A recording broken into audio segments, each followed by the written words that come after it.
they decided, and what was entered into the Constitution was that the declaration or initiation of war would be the power of Congress.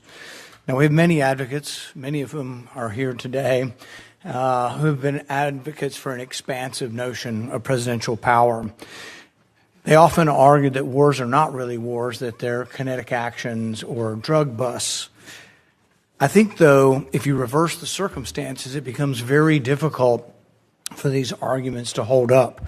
So I would ask you, if a foreign country bombed our air defense missiles, captured and removed our president, and blockaded our country, would that be considered an act of war? Well, I think your question is about and I will acknowledge you've been very consistent on all these points the entire career. So let me. No matter who's in charge. So I will point to two things. The first is it's hard for us to conceive that an operation that lasted about 4.5 hours and was a law enforcement operation to capture someone we don't recognize as a state, indicted in the United States, wanted with a $50 million bounty. My question would be, if it only took 4 hours to take our president, it's very short, nobody dies on the other side, nobody dies on our side, it's perfect.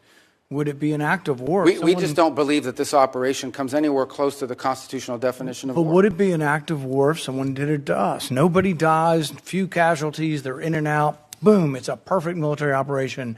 Would that be an act of war? Of course it would be an act of war. I'm probably the most anti-war person in the Senate, and I would vote to declare war if someone invaded our country and took our president. So I think we need to at least acknowledge this is a one-way argument. One-way arguments that don't rebound, that you can't apply to yourselves, that cannot be universally applicable, are bad arguments.